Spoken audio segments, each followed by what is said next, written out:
god. Jesus.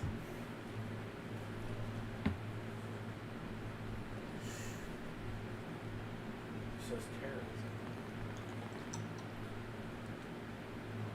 My god, I can't believe that was that big a pain in the butt. Okay. Let me just...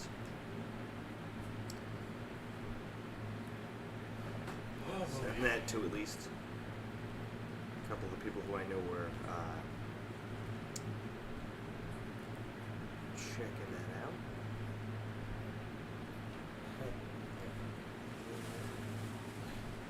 I hope Mr. Jack comes back. The chat. That was good. I said we always get good chat interactions actually, so that's kind of nice. Okay. What do you call me? It's weird. It doesn't usually have issues quite like that. I know, right? What are you gonna do? Okay.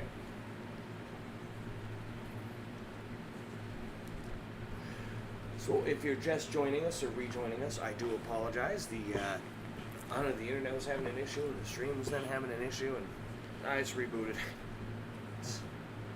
So, okay, so Todd's right there beside us, just falling through the cave. He gets sucked down into a tunnel filled with yellow bat eyes. Todd! You scream. Bat! Bats! Everywhere bats!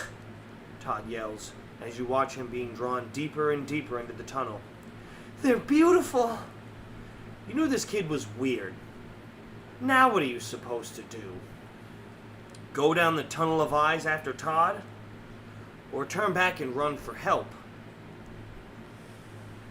And there we go. Oh, man. Jules, Mr. Chad, everybody.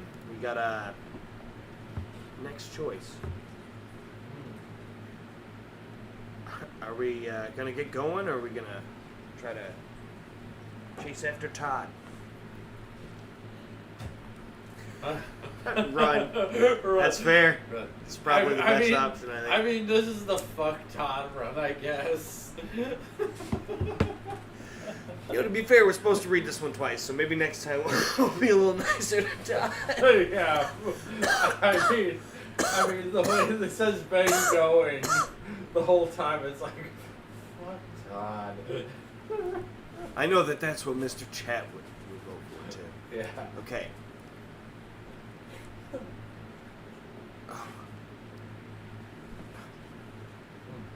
this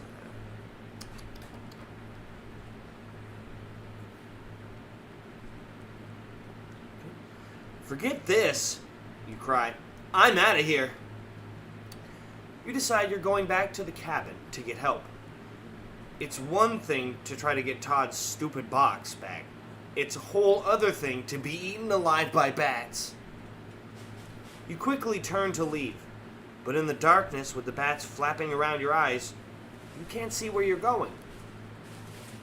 You try to retrace your steps as you step out of the cave, but you're blocked by what seems to be a wall of ice. You feel the frozen wall with your hands. The surface is so cold it burns. You quickly pull back your hands. Then you hear a strange rumble. The ice wall starts to move. It slides open like a sliding glass door. You see a small room completely covered in ice. A blast of Arctic air rushes at you. The warmer air from the rest of the cage surges through the ice door. Perfectly round ice window in the front of the room, or the roof of the room melts. Light from the full moon outside streams in through the newly formed skylight. The moon shines in on the frozen forms of 13 gruesome werewolves. Oh no. The frozen werewolves are beginning to melt. I knew I should have brought my liquid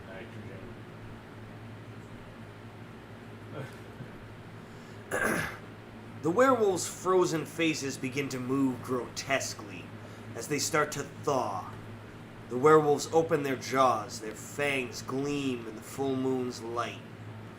You watch the hairy, fanged beasts with fascination.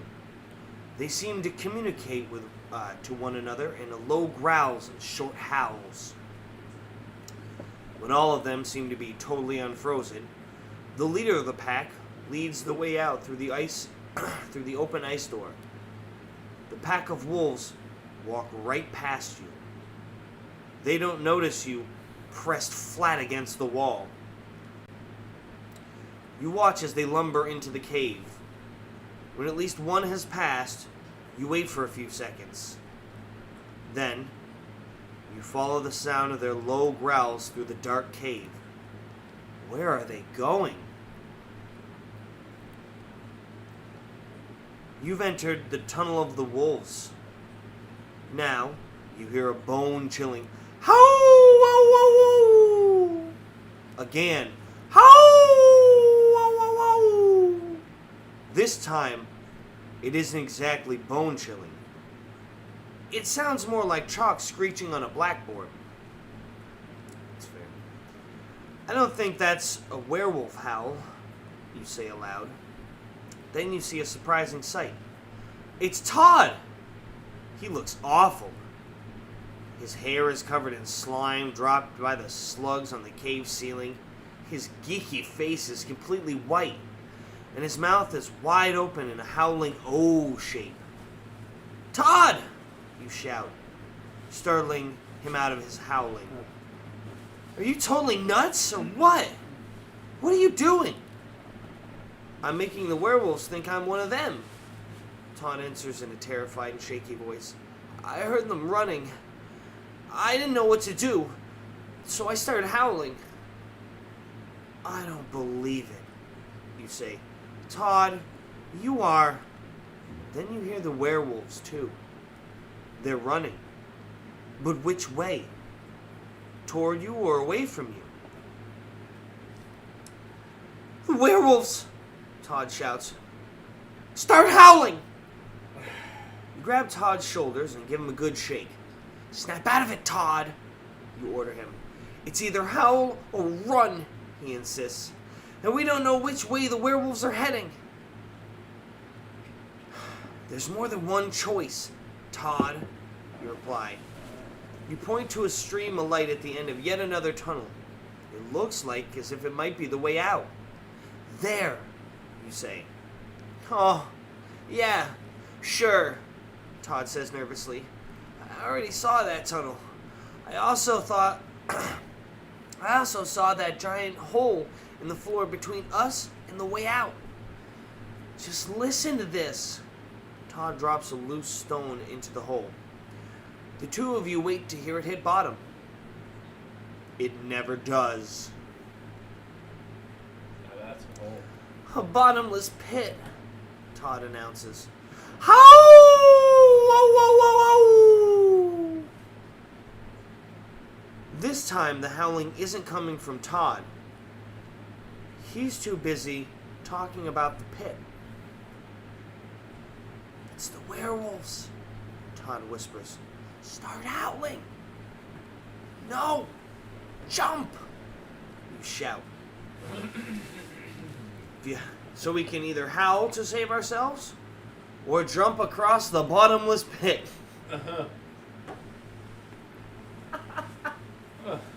I'm curious to see what oh, this is a good one. what's are on this one. Yeah, I mean, I definitely want to see what Chat's got for this.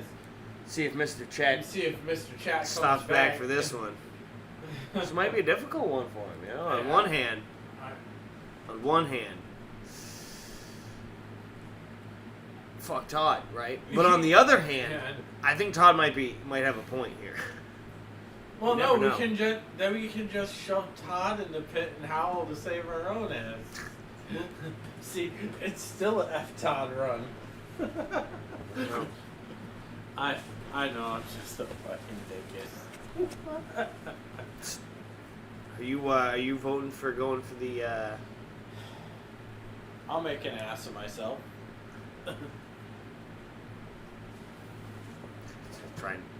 jump across the pit unless we got any other votes. Oh no. I was gonna howl and make an ass Oh, of myself. okay. Yeah. Well, I guess we'll howl unless we get another vote.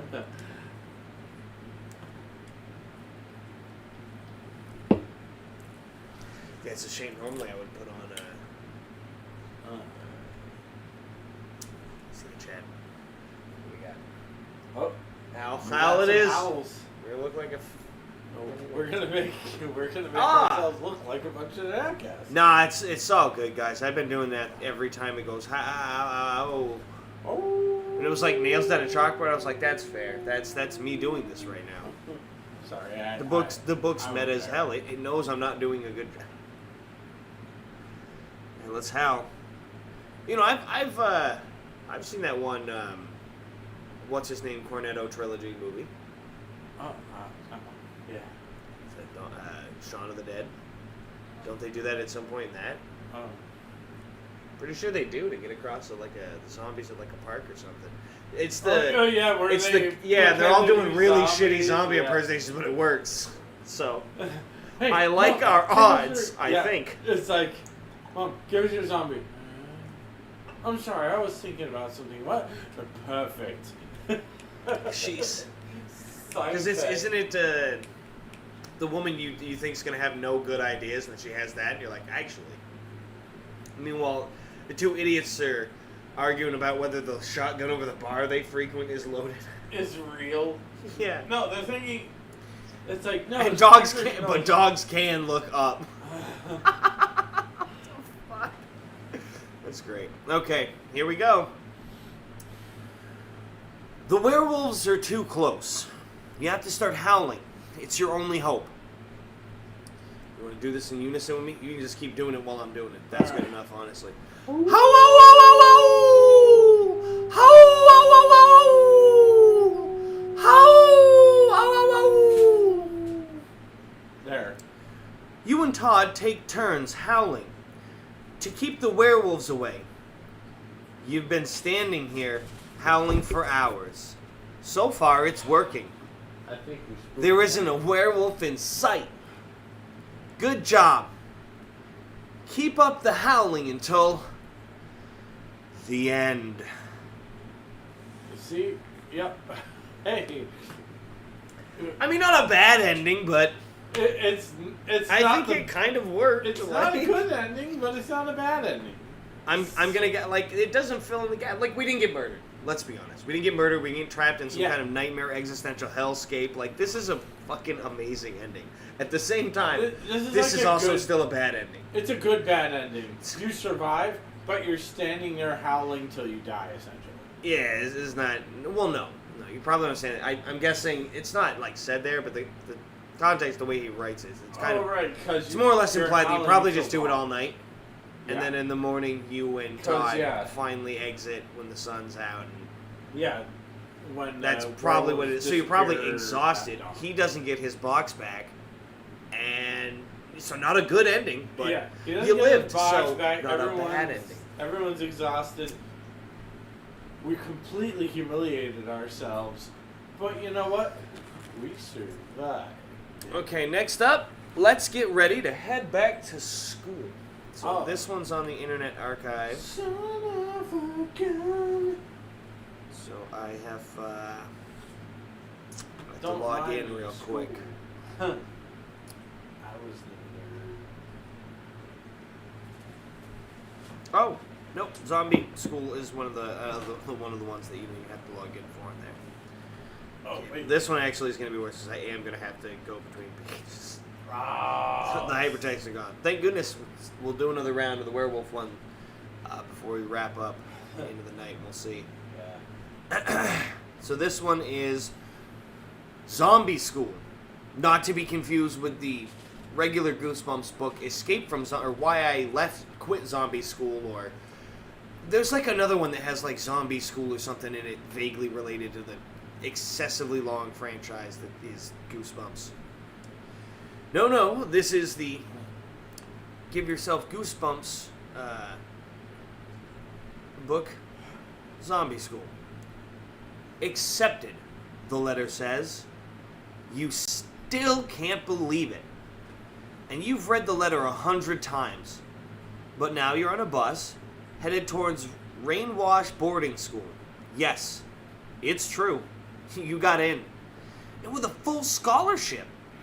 Some of the most famous people in the country were sent to Rainwash Boarding School. You wonder who you'll be sitting next to in class. The kids of movie stars, sports heroes, maybe even astronauts. You fold the acceptance letter and glance around the bus. My bad. Honestly, they all sound like Most zombies. of the other kids seem as jittery as you are.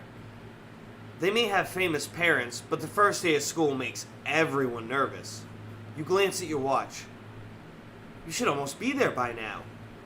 You watch the dense forest go by outside. The thick trees block out the sun. Yikes! What was that? It looked like something big moving through the trees. You squint, pressing your face close to the glass. Whoa. There it goes again.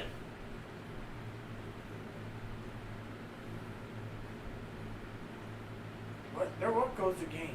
Sorry, I thought you had a huge black dog stares at you from the trees. Its red eyes lock onto yours. Its long fangs glisten. You glance around the bus. No one else has noticed the creature. And when you peer back into the forest, it's gone. Ugh. That's the freakiest dog I've ever seen, you think. Oh, shoot. The bus moves through a gate and up a winding drive. Whoa!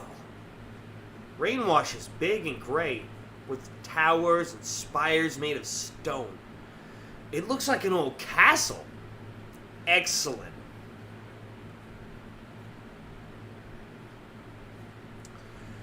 You all pile off the bus. New students are each assigned to an older Rainwash student as a guide. Shit, this feels a little bit like Spooky High. Oh, shoot. I mean, All the bus initials ride's got not their, bad. their super or whatever to look over them, Yeah, make sure yeah. they get through the first year right. Make sure they do it right. Yes, sir. Yes, sir. Yes, sir. I wish fucking Blaine was. I wish. He's not gonna. I sent him a link to the first one. Maybe he'll show up after the fact of that one, but he's not. Yeah. I wish he'd see that moment. He'd love that. Yes, sir. Yes, sir. Yes, Doing sir. it right. And now we're just doing it weird. Well, that's how caricatures get. Yep. After a quick visit to your new quarters, you have to get a home room, your guide explains. You hand over your heavy suitcase and follow him. Wow! You shout when you get to your room. What a setup! You have your own computer, a stereo, and a TV. This is the best! I'm sorry. Homeroom is just Good job. down the hall, or this hall, your guide tells you as he leaves. Don't be late, and don't get caught in the halls during classes. No problem. You're so psyched to be here, you don't want to be late. You head for the door and spot a little piece of paper weighed between two stones in the wall. Second time now. Huh. What's that? You pry it out. Rainwash Boarding School is Brainwash Boarding School. The paper reads. Ha! You snort. That's a good one. You head towards homeroom. The classroom isn't far, and soon you're settled into a desk. You glance at your homeroom teacher. Totally weird looking, you decide. She has a pinched face and a long red fingernails. And really strange. She's wearing a monocle in one eye. I am Miss Sims. Welcome to Rainwash Boarding School, she begins. A place where rules are very important. If you disobey the rules, You will get demerits, she continues. And any student who reaches 25 demerits will wind up in detention wing. Something about the way Miss Sims sends the words sends chills up your spine. What happens in the detention wing? You wonder. As if she can read your mind, the teacher explains, in the detention wing, we make examples out of bad students. Maybe you'd like to see one of our examples. Miss Sims points at the door. It opens and you all gasp. Look, I'm sorry if I'm going to hand this up and leave. I'm no Shatner. I'm not going to pause like every couple seconds. Oh, but holy crap. I will absolutely hand it up. Standing in the doorway is a student about your age, but he looks totally weird. His skin is bluish green. His eyes are unfocused. As if he's staring at something a million miles away. Oh, it's a non-vet. Oh, shoot, that's like... His arms hang slack at his sides. Whoa, you think. What's wrong with him? He shuffles forward, then he mumbles. It's good to obey the rules. His ragged voice makes your skin crawl. He looks like a zombie, the kid beside you whispers. He sure does, you think. What's going on here? Wait a minute. This must be some kind of new student joke. This guy's not for real. Ha! They didn't fool you. This is what happens to bad students. Miss Sims threatens. Think about that. I'll be back in a minute. She leads the zombie out of the room. You chuckle. Time to show everyone what a joke this whole thing is. You stride to the teacher's desk. Well, hello, class, you say, imitating Miss Sims' voice. Does anyone want to break the rules now? A few kids laugh. You put Miss Sims' monocle in one eye. Yikes! What you see through it stops you cold. The classroom looks completely different. The chalkboards that were empty a second ago are now covered in the words, obey without question and work. Don't play. Your eyes fall upon an open book on your teacher's desk. Through one eye, it seems normal textbook. But through the monocle lens, you see the same words over and over again. Never question authority. You glance at the other students. Some are smiling, waiting for your next joke. But some of them look different through the monocle. Their eyes are glassy. Their skin is greenish blue. Hey, you think. They look like the zombie kid. And they have big red numbers on their clothes. Like prison uniforms, you realize. What exactly is going on in this place? Then you hear footsteps. Miss Sims is coming back. You have to get back to your seat. Too late. Maybe, if you keep the monocle, you can use it to find out what's going on. But what if you get caught with it? Maybe you should just put it back.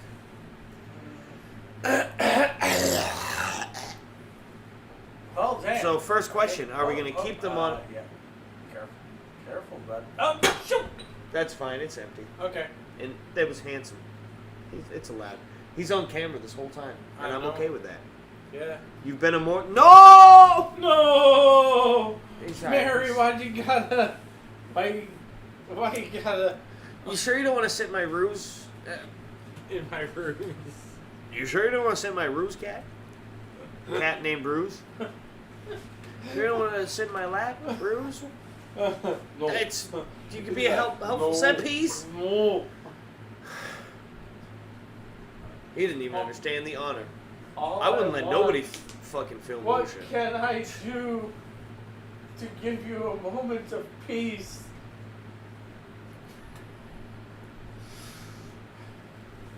It's funny because he's so old and also doesn't have either of his testicles, so no part of him wants that, but she does go into heat every year now. Just like her mother. She calls to him. Well, actually, no. She's smarter than her mother on that front. Her mother took, like, at least a week to realize that Bruce didn't give a fuck and just wanted to eat her food and see what I was doing and explore. Whereas she never once, maybe because it's, she's raised with her, whatever, she never once propositioned him. No, don't care. No votes? What do you think? I don't see anybody, so,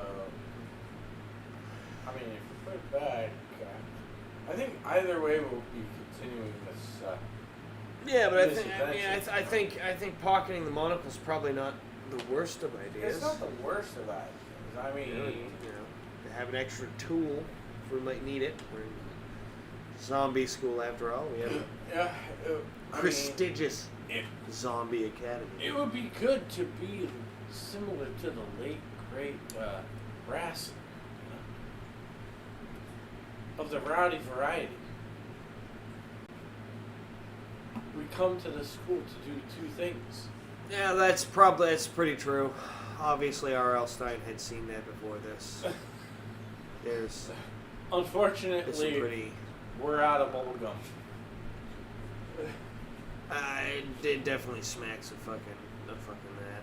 I'm not gonna lie to you. Yeah, I'm keeping that monocle, bro.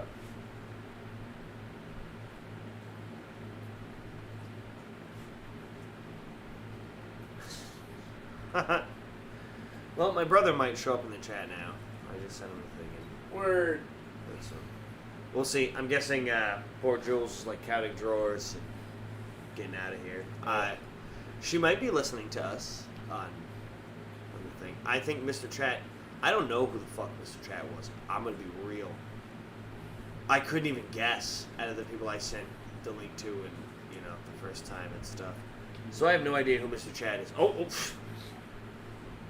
What's it say? Sorry, my eyes aren't as good as they used to. It says, wait, what? So Jules is there. Cool. Yeah. Okay. We're deciding whether we're going to keep the monocle that gives us the they live ability to read the actual words written places and see the real visage of people, or if we're going to give that up and just run back to the desk just in case before the teacher comes in. I'm guessing it just says to keep the monocle or to put the monocle back. Either way, I'm guessing we're running to the desk. So. To keep that. That's what I was thinking. It's a good idea. Oh yeah. As soon as I'm like, wait a minute, this is giving me and I'm like, oh. Oh, as soon as you said it, I was like, no, it is. That is absolutely what he was going for. I'm like, I'm gonna keep that crap. You decide to keep the monocle. There's more going on here than meets the naked eye. And that monocle might be the only way to find out what it is. You slip it into your pocket and sprint to your desk. Miss Sims enters just as you reach your seat. She explains that all the classes will be held at the assembly hall soon. But first, or all classes, will head there soon. But first, she calls the roll. She peers for a moment at her desk, puzzled, as if looking for something. Did anyone see my monocle? She asks. You sure hope no one tells on you. But as you watch in horror, a dozen students raise their hands. And you realize they're the ones who look like zombies through the monocle. Gulp. Looks like you're in trouble. Quick, make a D's nuts joke. Did I ever tell you about my friend D? She got locked up. Yeah. D's nuts.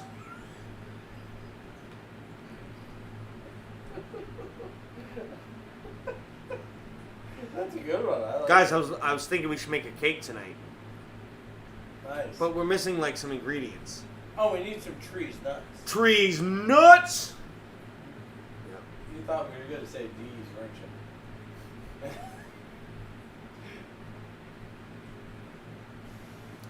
I'm sorry. I'm keeping it trashy. Billy? Miss Sims points at a zombie student. Who took my ring? The bell sounds. Oh dear, the teacher mutters. I didn't even have time to call the roll. And now you must all go to the assembly hall. Whew! Saved by the bell. Word. The students head for the door, and you jump into the middle of the crowd. Roll was never even called, you reason. So no one even knows your name. You're safe. For Word. now. You head to the assembly hall. Crowds of students surge out of every classroom. As you walk, you check out the rest of the school. It seems normal enough, you think. Murals along the halls, drinking fountains, rows of lockers. Maybe the stress of being in a new school is getting to you, you reason. Maybe you just imagine what you saw through the monocle. Slip it out of your pocket and sneak it into your eye for a quick glance around.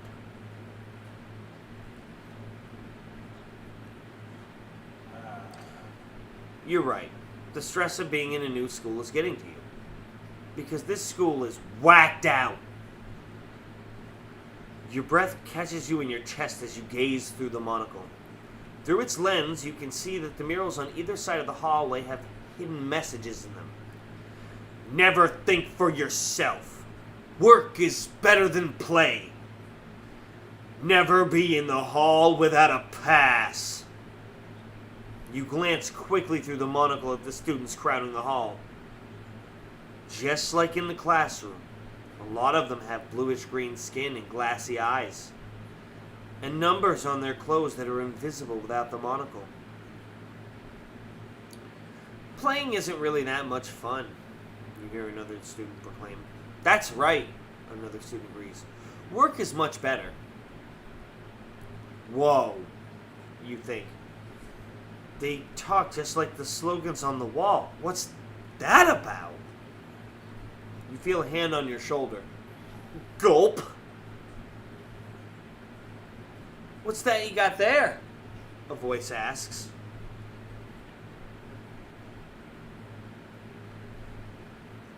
You turn around. The voice belongs to a student. You catch a glimpse of him through the monocle before you cram it back into your pocket. His skin is normal colored, not blue. Whew. That makes you feel better. Those zombie students creep you out. Nothing, you stammer. Just this thing I found on the floor. He shrugs and turns away. You peer through the assembly hall and see a big sign that says class selection. There's sign-up tables along the wall. Someone hands you a class selection form. Well, you guess you better use it. Pick your classes. Write down 4 of them in any order. Oh my god, you need to get a piece of paper.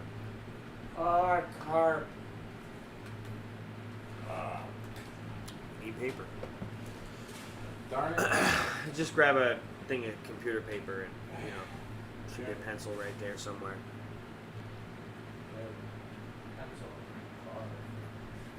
My god, so now we gotta pick our classes, I guess, for zombie school. Alright, I'll pick fighter, paladin. Those will work out. What are you doing? Zombie school. Cleric's going to be the best option. You're never going to have to deal with bullies as a cleric in zombie school. Well, Pally would be a good pick because then you could smite all of them no matter what. Well, you guess you better use it. Pick your classes. Write down 4 of them in any order from the class list below. Be sure to include the room numbers. Art, room 103. Computing, room 122. English, room 13. Gym, room 77. History, room 111. Science, room 64.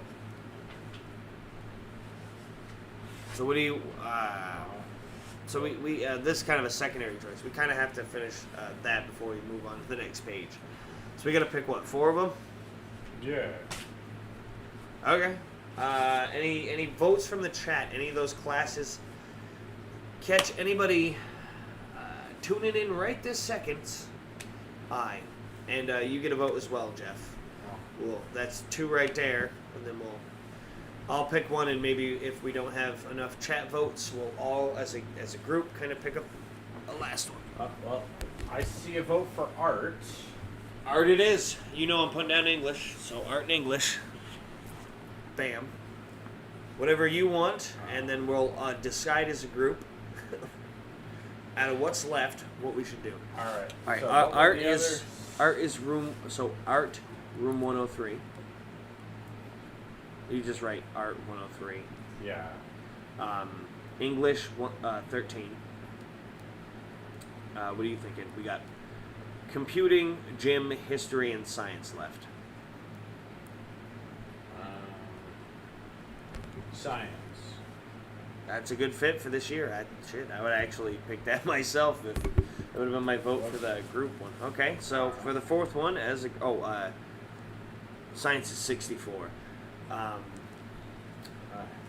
They're only at 64 bits? Dang. I know. I mean, we're already at wireframes and such. So the only we got to pick one out of the remaining ones here. We got computing, gym, and history. So out of those left, what do you think, chat? What do you think, Jeff? I don't know.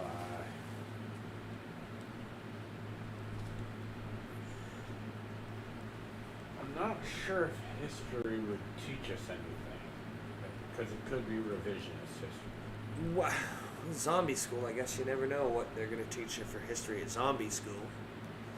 Or maybe it's the history of zombies. Could be. I mean, shoot. Could be. We gotta...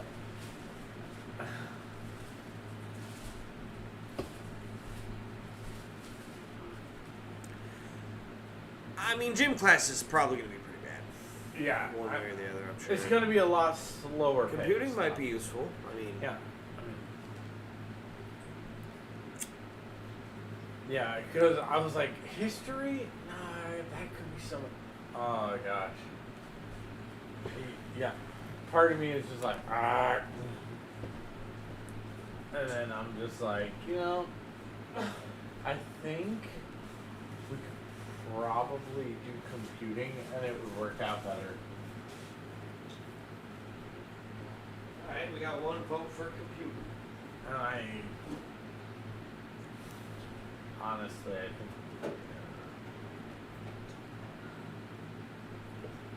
we have anybody. I know that. We're going to get to you in just a second. Yeah, please, for the love of God, tell me you don't need my gun. Okay. Oh. Well, to speed things up, I'm going to pick this one then. We're going to go with history. That might be our best option. So history, that one was 111. Word.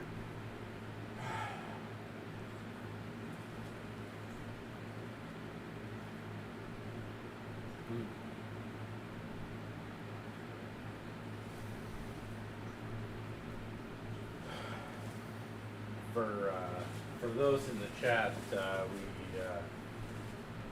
Okay, here we go. You look up from your brand new schedule. Time to go to class. Several teachers instruct the students. Fine, you think. Maybe there you can find out more about what's going on.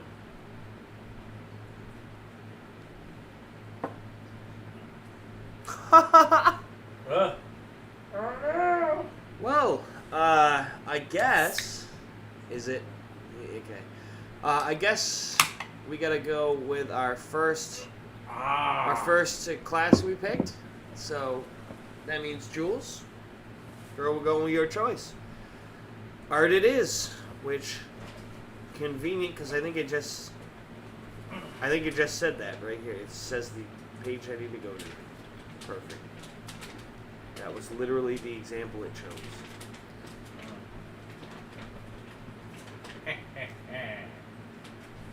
Nice. Oh, okay. I love having tools. You're glad it's time for art class. It's the nicest sounding class on your schedule. Room 103 has a long table. Lying on it is a huge stretched canvas with shapes already penciled in.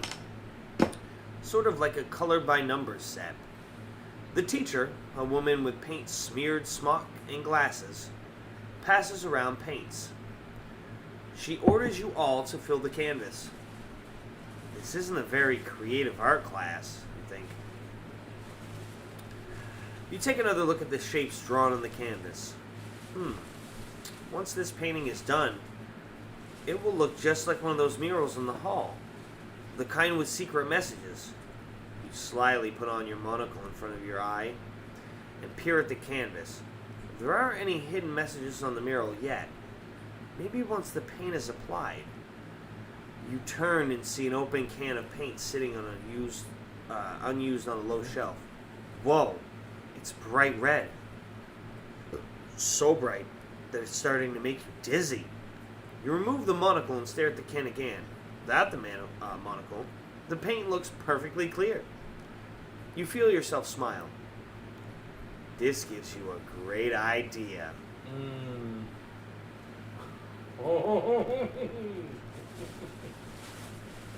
Sorry, I'm just feeling all the malicious intent right here. How delicious. You wait until the teacher isn't looking. Then you reach over and dip a brush in the red paint.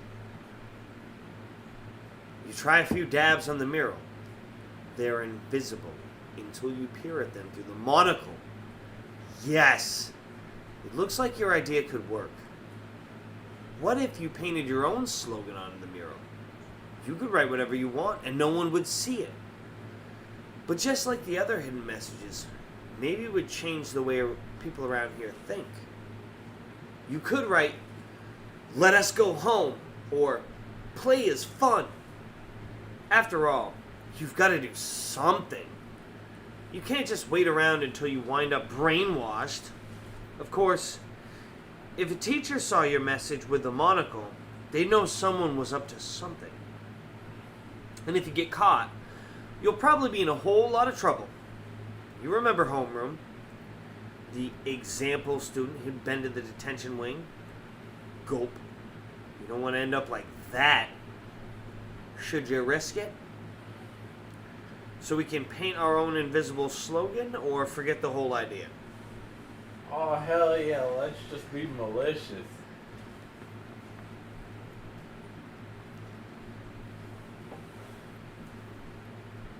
See, what do you think, chat?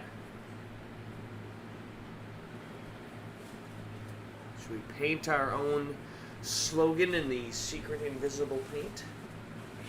Or just give up on the whole damn idea? Give up on the idea? What the fuck? I mean...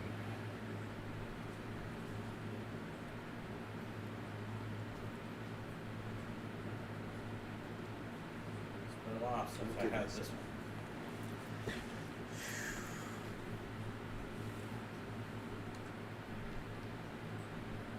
I hope Mr. Chat shows up. That'd be kind of funny if Mr. Chat showed back up. Yeah. I don't know who that was. Really? No, I have no clue. Oh. Oh. Yeah. That's what I was thinking. You know, that's good. It's a good tiebreaker. Let's do it.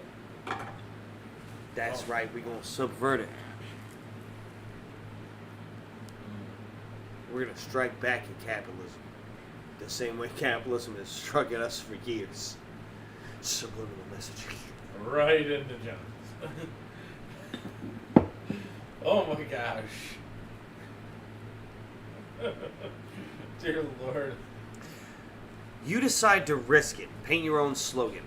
Maybe you can beat Brainwash Boarding School at its own game.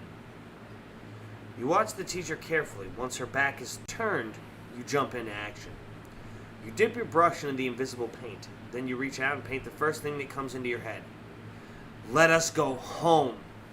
In huge letters. And maybe you should write a message for your fellow students. Something to help them break out of the zombie mode. Think for yourself, you scrawl. You put the monocle away and stare at your work. Cool. It works. Just gazing at the painting makes you feel more in control. More alert. But the feeling disappears when you hear the art teacher's voice. Nice work, she comments. You gulp and turn around. Then, as you see her face, you suddenly remember. She's wearing glasses. Can she see what you've done through them?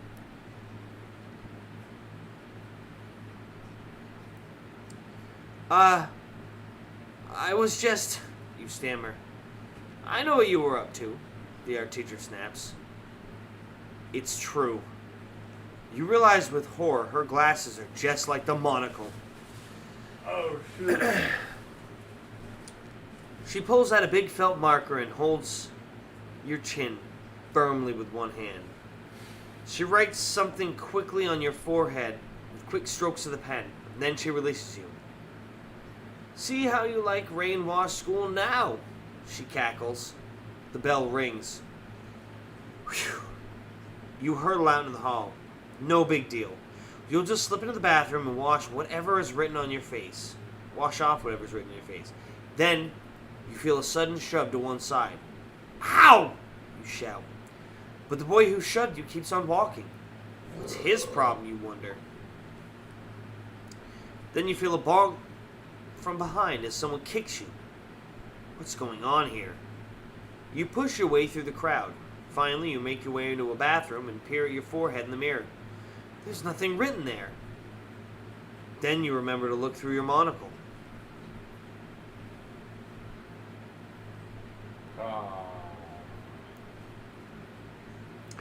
You swallow as you struggle to read the words in reverse. Hit me. Kick me. Shove me. You try to wipe the words from your forehead. Oh no. The invisible marker won't wipe off. You step out into the hall, stunned. Immediately, you're shoved against a wall. A group of students gather to torment you. Stop! You shout. Think for yourselves! But they can't. They've been brainwashed by Rainwash. As you're crunched against the locker, you wonder how long this marker takes to wear off. Probably too long. It looks like you didn't beat Rainwash at its own game after all. Because you're the one being beaten. Which makes this the end. Oh, damn. Oh, that was bad. Zombie School did not turn out so well for us. Well, fam. Well, that sucks. I mean, it happens, though. Alright, cool. This is neat. Oh, good. That gives me a second to try to bring up something, another app on my phone. Wow. Yeah. Because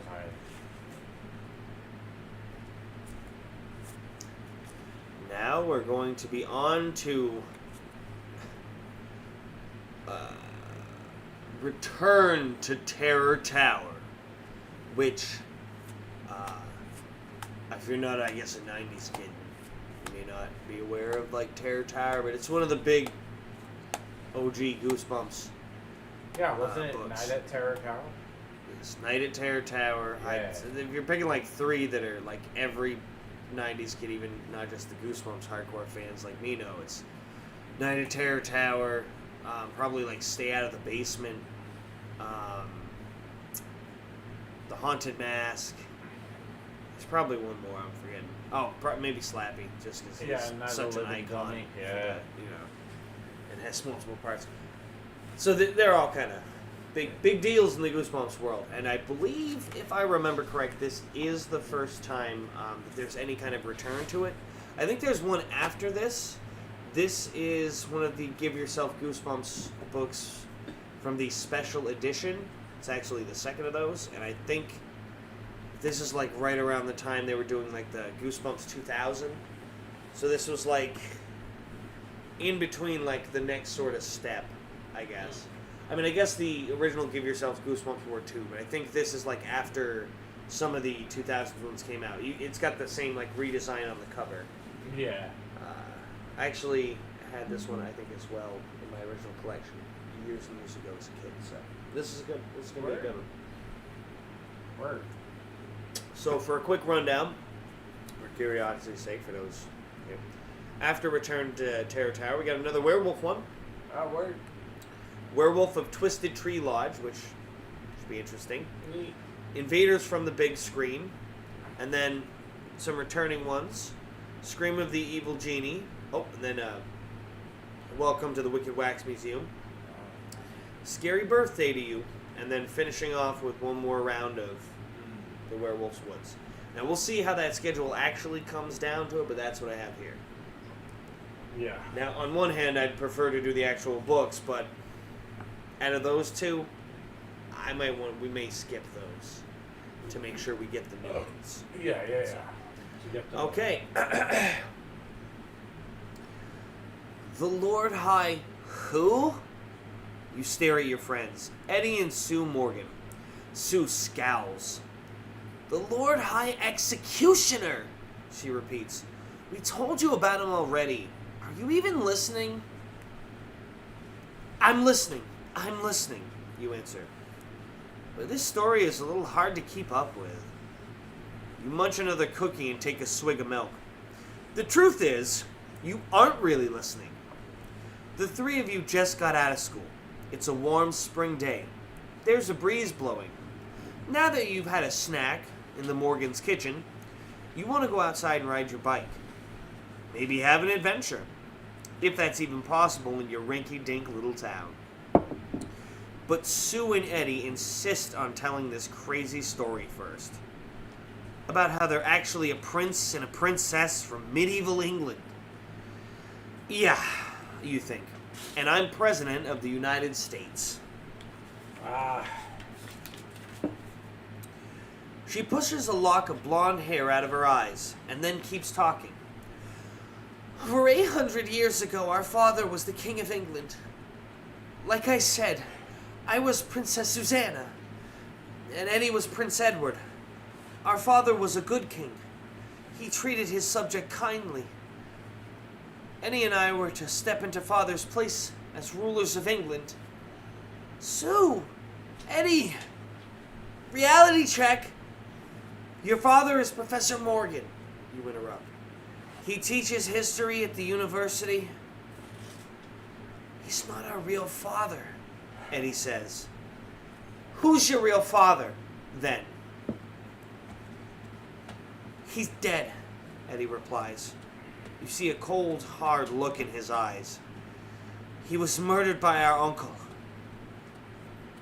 After that, Uncle Robert made him...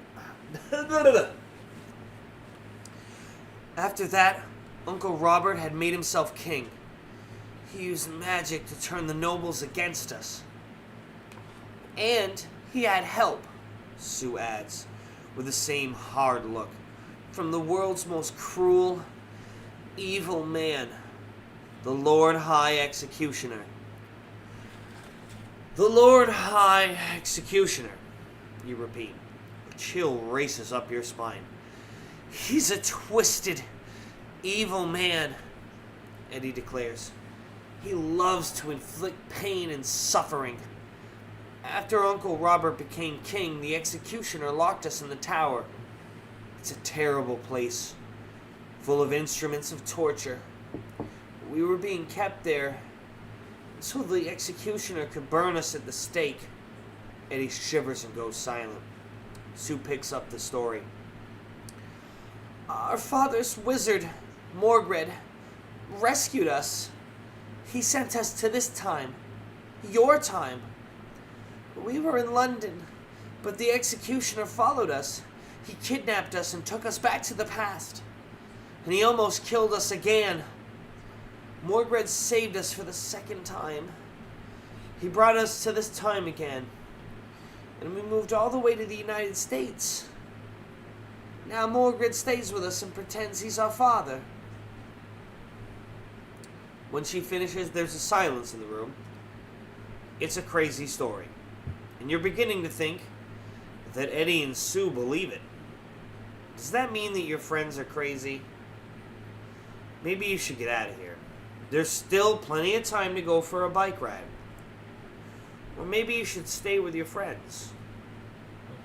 So we can hit the open road or hang out with Eddie and Sue. Oh, man. You can see that I had... Oh my. Oh, that's me. That's me. It's always the wizard. It's always... Well, if you've seen the episode, or... Because I think the episode's pretty close to the book, especially for some of those early ones. It's always... Or I read the book, which I've done both. They're not lying. Spoiler alert, I guess. Those who haven't either. They're not lying. They are actually... It's actually kind of one of the more mindfuck episodes of, like, the show. Because, like, Goosebumps was pretty tame.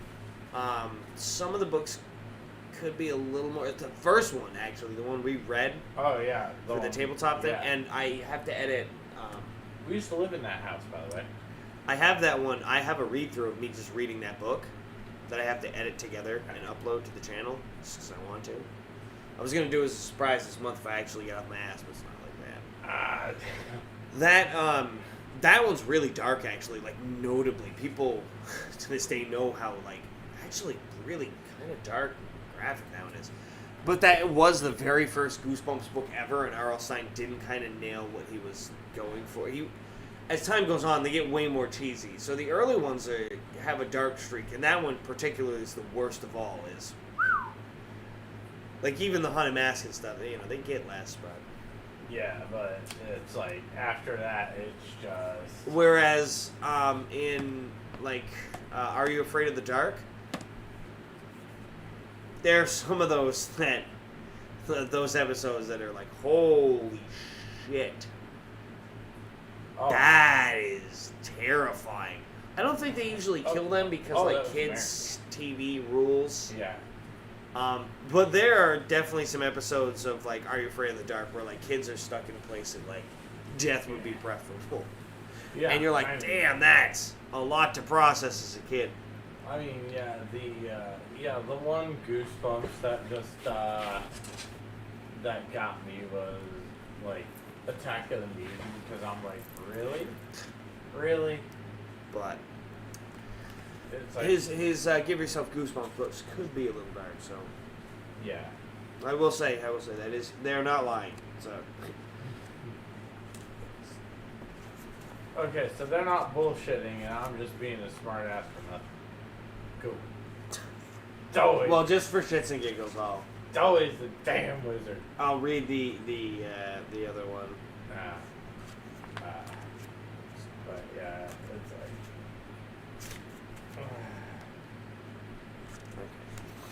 yeah. Just for shits and giggles, I'm so out of here. You tell Eddie and Sue. You stand up and walk towards the kitchen door. Wait! Sue cries. We need your help! My help, you answer. I think both of you need help from someone else. Like maybe a shrink. You push through the screen door and pick up your bike, which was lying on the Morgan's front lawn. As you pedal down the road, you breathe a big sigh of relief. Wow, you think. My friends are really losing it. Unfortunately, they're also your only friends in the neighborhood. After you pedal alone for an hour, you decide to head home. What a bore, you think, flapping out on the couch into your den. Hanging out alone really stinks. And in this Give Yourself Goosebumps book, it also means the end. So, well, we'll choose the other option. Yeah. A little bit, I suppose. Spoiler alert, the other one's just... You've been hanging out with Eddie and Sue a lot since they moved into your block 2 months ago. They're cool. Sue was in 6th grade with you. Her brother Eddie is in 5th. You would know if they were nuts. Oh, man. Wouldn't you? Maybe I just call my brody now. We aren't nuts, Sue says, almost as if she's reading your mind. I know it's all hard to believe, but every word is true. We need your help. My help, you say. What for? We have to get back to our time, Sue answers. And we want you to come with us. Why do you have to go back? You ask with a smirk. Because Morgred has used his wizard powers to look into the past, Eddie explains. Uncle Robert is treating our subjects terribly. People are starving. Anyone who complains gets dragged away by the king and the king's red and black uniformed men to the tower. Eddie shivers. Sue squeezes his arm. She looks to you. We have to go back and free our subjects. We have to find a way to get King Robert off the throne. It's our royal duty. And we need someone else to help us, Eddie adds. Someone the Lord High Executioner's men won't recognize. Someone, Sue says, just like you. I figured that was your point. Me? Go to England 800 years in the past? You laugh. Why not? I was thinking of taking a bike ride. Just a little time travel might be a nice change of pace. Sue sighs. I know you don't believe us, she says, but you will in a minute. I have proof. She digs into the pocket of her jeans, and then she lays 3 smooth white stones on the table. Each one is about the size of a chicken's egg. These are the stones that Morgred used to bring us to this time, she tells you. You decide to play along. Maybe Sue and Eddie are about to pull some elaborate magic trick. That would be great. By the way, you pipe up, where is Morgred? Is he coming on our little trip to the past? No! Eddie and Sue shout at once. He can't know our plan, Sue explains. It's way too dangerous. He only told us what's happening to scare us into never going back. I see, you tell them. Well, use the stones. Let's go. Oh, shoot. We have to prepare first, Sue replies. There's a limit to how much the stones can transport. You can only take 3 things with you. 3 things, you repeat. Like what? Anything that might come in handy in a fight. Oh. Eddie suggests, get that paper ready. I see where this is going. Oh, Lord. Or I mean, that might this is get people America. to follow us and help us overthrow King Robert, Sue adds. Your beat-up green book bag is lying on the floor next to your soccer ball.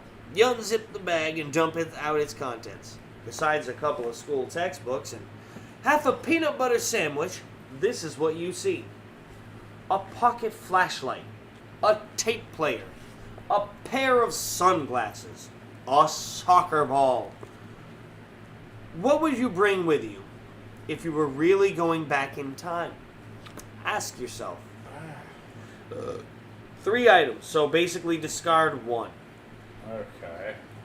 take 3 of the items, of the 4 items in. Okay. So. Pocket flashlight, tape player, pair of sunglasses, soccer ball.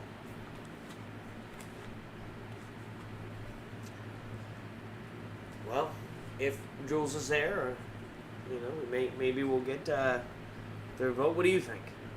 What would you want to bring with you? I'm voting for the pocket flashlight. I mean, because if we're going to the past, they're going to think that's some sort of wizardry. And we can shine it in their eyes, and they can go, Ah, damn you, Jules! Damn you, bitch. You picked what I was going to vote for. Okay, alright. I mean, I think we all unanimously voted for the pocket flashlight.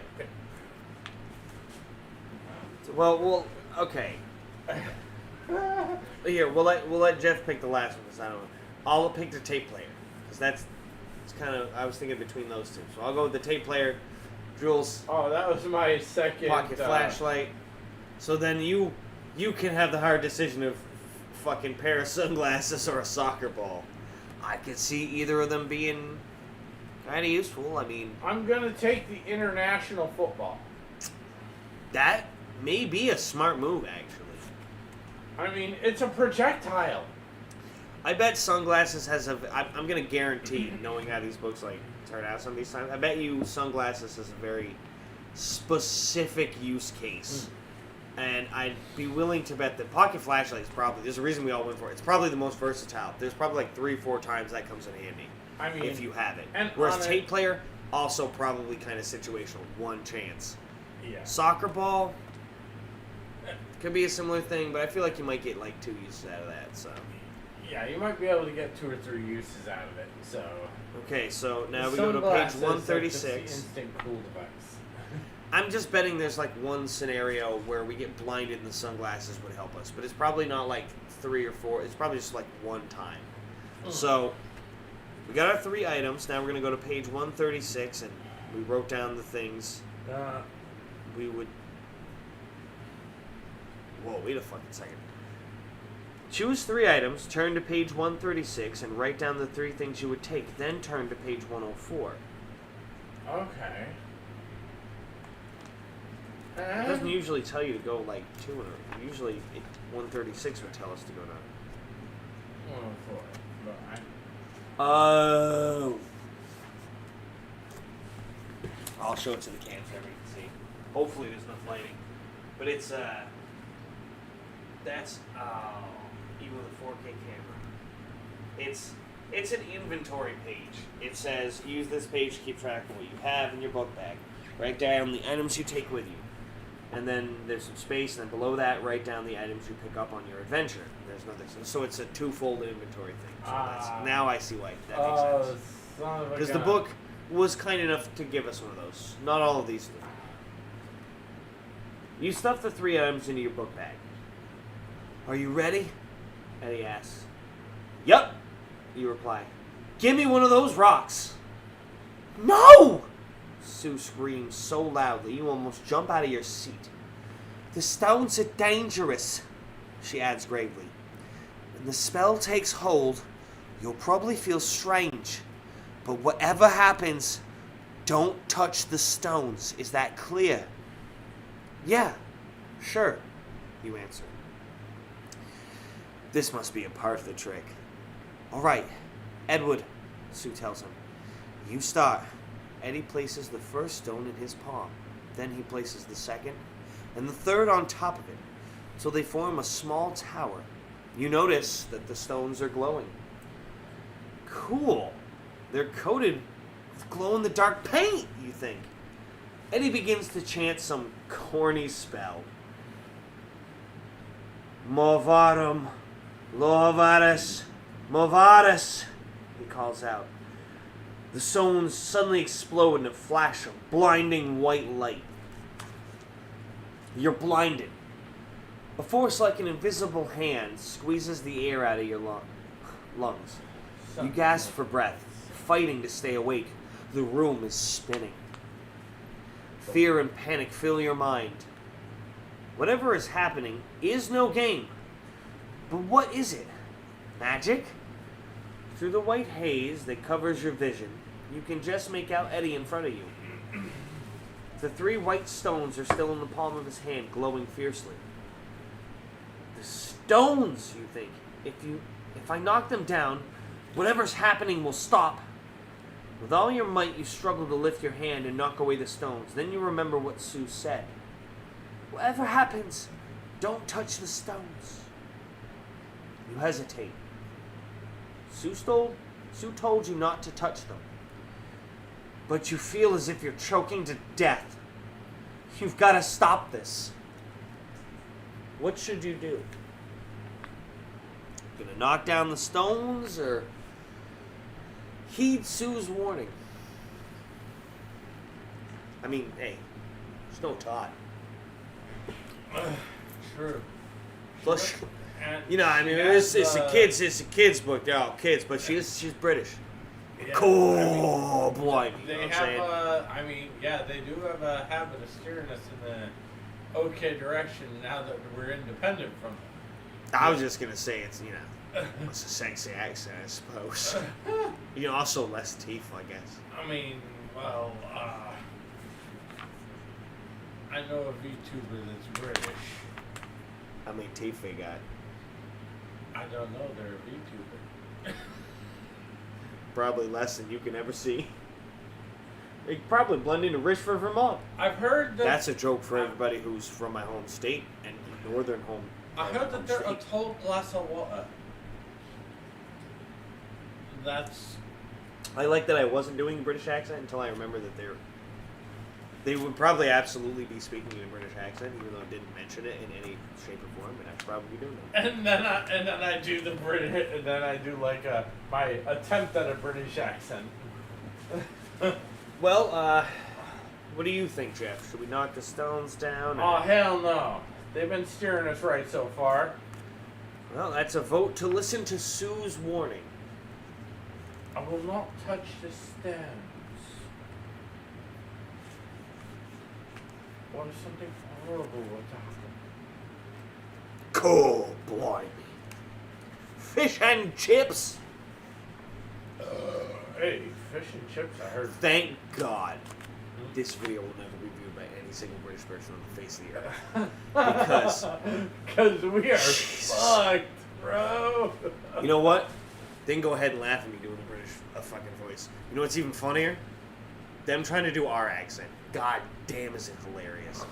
It's funny as hell. They really struggle with what, to me, seems like an easier accent than theirs.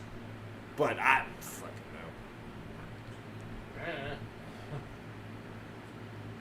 know. Most of the time we just use regular break the stuff. Jeez. Break. It's like, You know what? We're gonna go with Chad's photo on this. yeah. We go with you, Jules. I'm gonna default Default to chat. to that because that was. We're gonna rip the fuck out of it. Whoops. Sorry, my bad.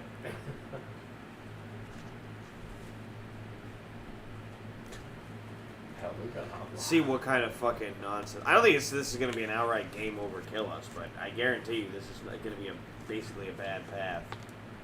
You can't stand it anymore. You're gonna suffocate. You shoot out your fist and knock the stones from Eddie's hand. They fly into space.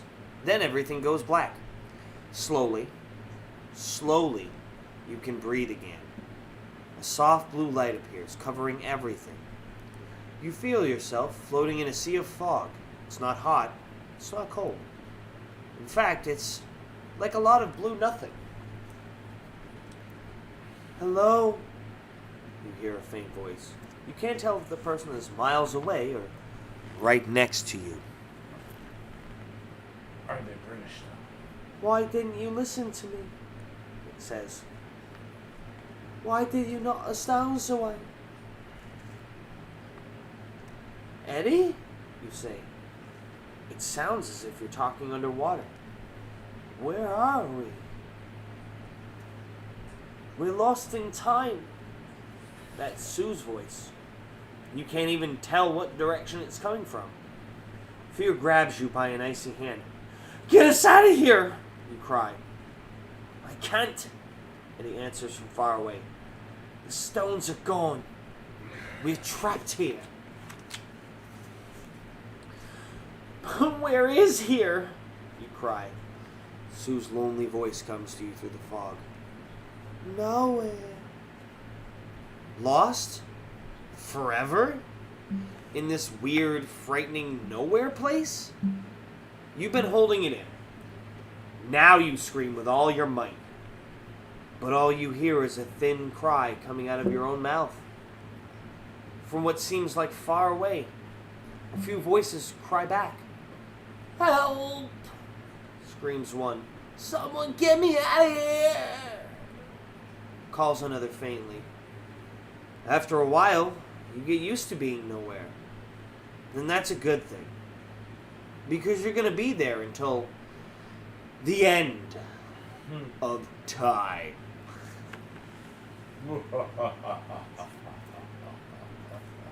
It didn't turn out too well.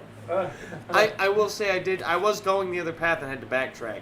It would have gone on further the other way. I expected it to at least give us another choice before it ended things. Before it straight game over, That's pretty bad. And dang. There we go. There's the first existential dread. We've had some pretty neutral endings so far. Yeah. That is absolutely a bad end. Oh, yeah. Werewolf of Twisted Tree Lodge. Should be an interesting one. I'll be right back. Yes. Go to the bathroom. Just take me a second to log into archive.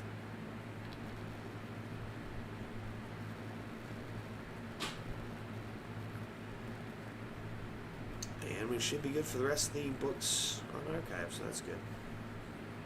Yep.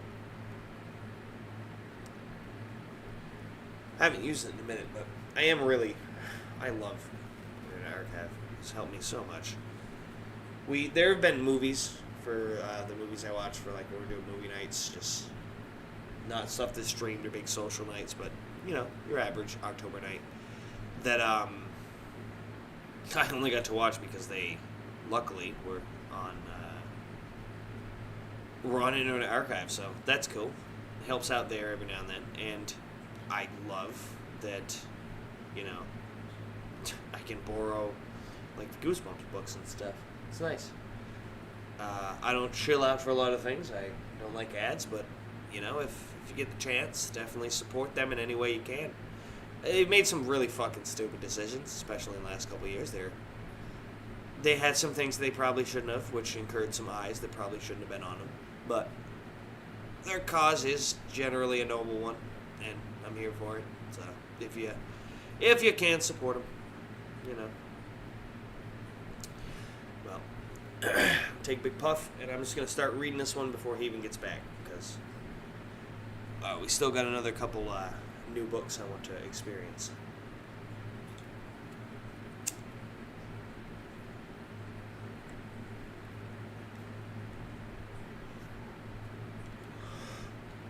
Oh, thank God. I live in one of those states where,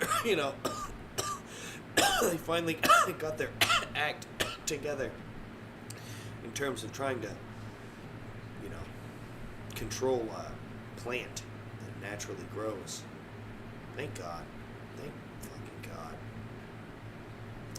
Especially one that didn't need to have a bunch of fucking additives and chemicals added to it in a filter. God bless New England. Well, most of New England, I think. Last stop, Twisted Tree Lodge. The bus driver's booming voice startles you. You must have dozed off. Finally, you mutter under your breath. Last stop? The only stop is more like it. And the bus driver didn't need to yell. You're the only passenger on this freezing hunk of junk. You open your duffel bag and toss the video game you've been playing. It lands on top of a couple of candy bars, a rubber band ball, and your short story, The Revenge of the Werewolves. I have a feeling I'm already going to like this one a lot.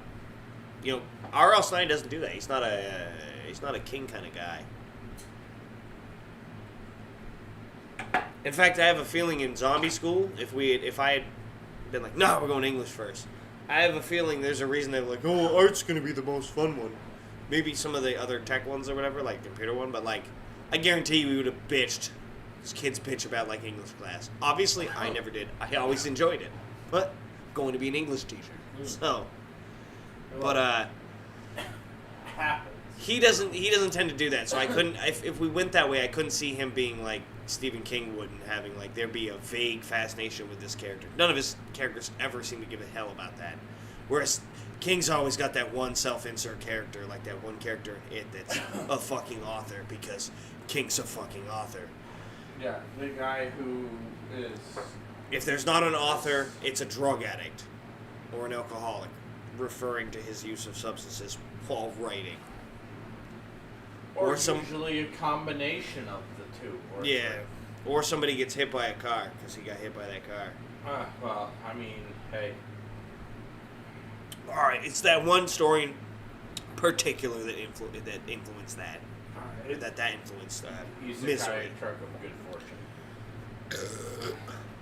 Misery was the one after he got hit by that fucking car. Yeah. He wrote, which, I mean, hey, I'd like to know the deeds of that one. Like, where the fuck were you, King? You're a New Englander, a rural-ass New Englander. I'm a rural-ass New Englander. I know how to walk on the middle of the fucking dirt roads and snow out in rural Vermont, northern rural Vermont. It's like I mean... 2 cars that might come through Fairfield at a certain time, you know, on these dirt roads and stuff. So there's not a lot of cars. On top of there not being a lot of cars, even though, you know, it's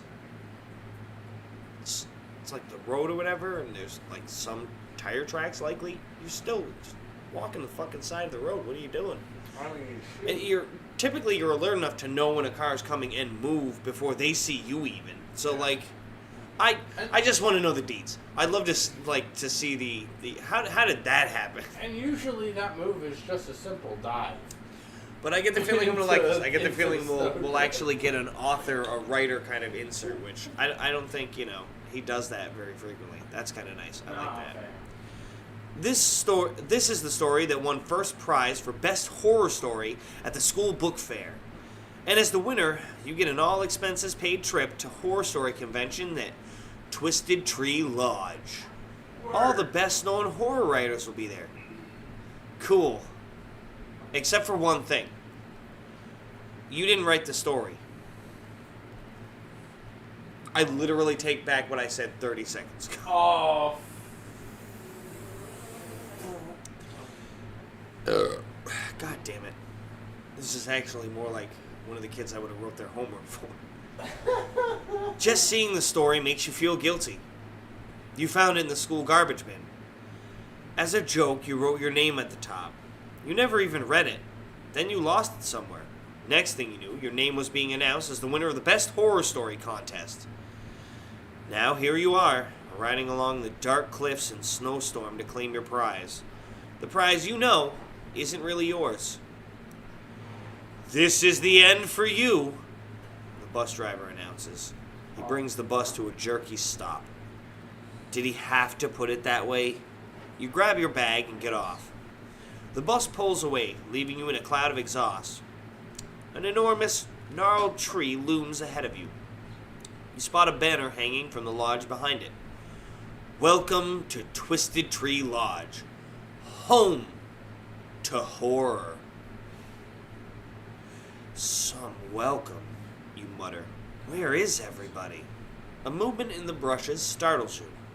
A man dressed in black emerges from the shadows.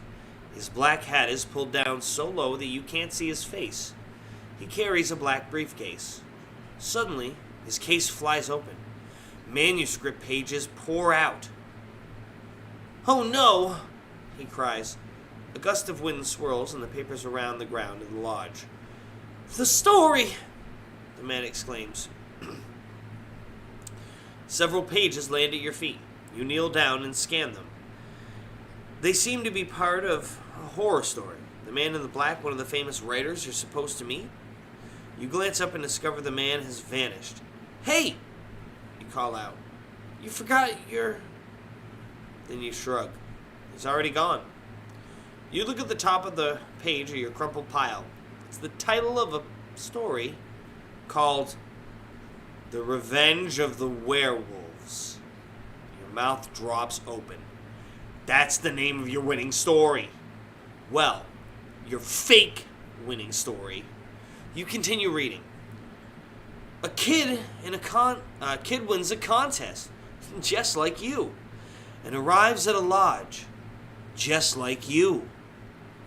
It's all here, even the man in the briefcase. You gasp as the realization hits you. You're actually living out this story right now.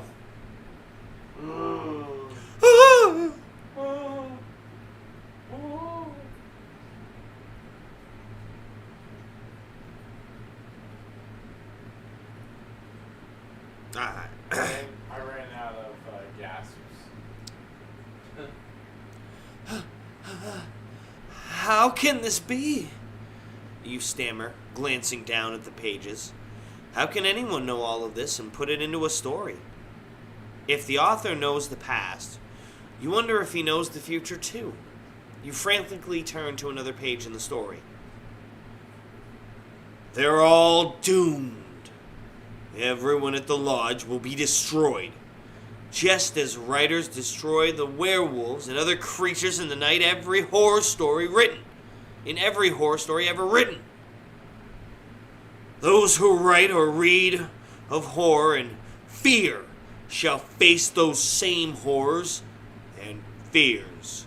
Tonight will be the revenge of the werewolves. And the only ones who will know this story are the one who wrote it and the one who reads it now.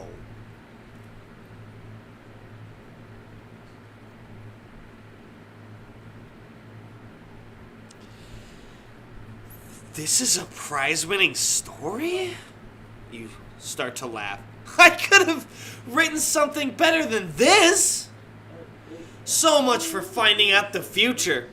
No way did you really believe this story was predicting the future. All that stuff in the beginning was just a coincidence. Nah, you think.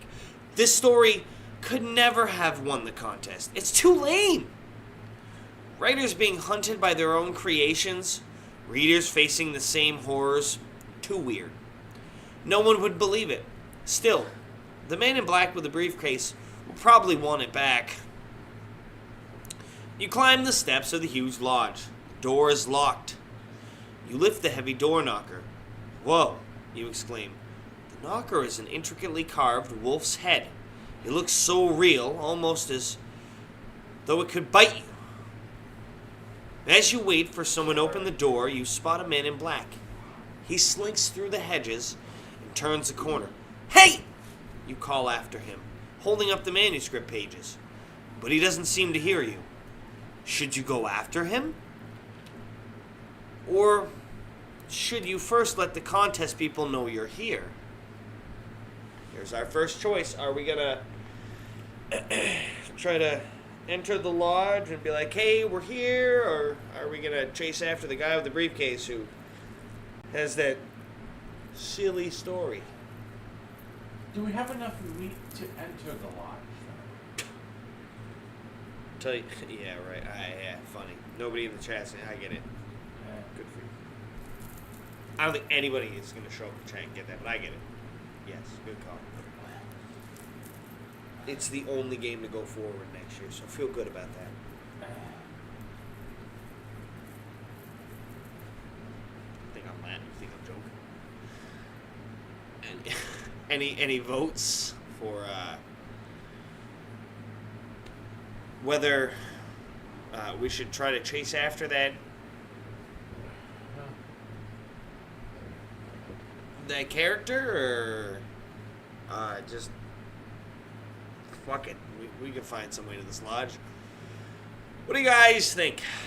Man, Mr. Chat would have already answered. Say what you want about Mr. Chat. Mr. Chat was punctual. Mr. Chat was right there. Mr. Chat was ready. Jules! Jules, help! Jules, girl! Dun dun dun dun dun. Dun dun dun.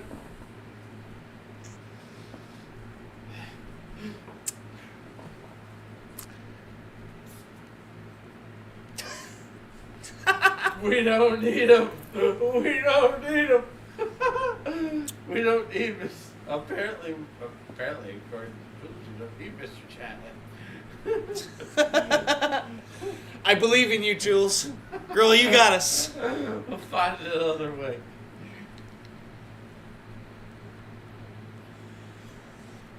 So what do you guys think? I mean, I know what I personally kind of would be leaning towards. I've never read this one. This is why I like going for the new ones. There's some of these I've never read. I didn't have it as a kid, so or I didn't get it in my collection in my 20s because I rebuilt what I have. Some of these are very new. And some of these, maybe like one of these we played years past. Didn't have it. I don't think so. I think all these new ones are straight new. So I know where I would go if I was reading this myself. But I can't say that that's what everybody else would do. I can't help it. Again, going to be an English teacher, thinking literary stuff. I think I know where one thread goes. And I want to chase that thread. But I don't think that's going to be the case for everybody else. What did you say? I really wish. So we find another way. We don't need to chase that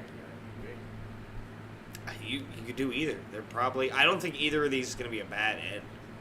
To be fair, I think they're just different paths of the story. Like when you get into Escape from Carnival or whatever, and you have that choice between like going to the boardwalk or going to the other thing. The rides or whatever. They're both. It's not like at the way beginning when it's either jump the fence or go backward, Well, I'll tell. What would you do, Jeff? Because I'll tell you what I'd do after.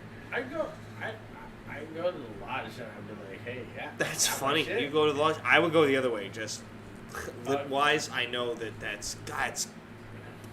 I know where. I thought you said. I think I know where that kind of thread's vaguely going. I mean, I don't know where it's going to actually end up, but I think I know what's kind of going on there.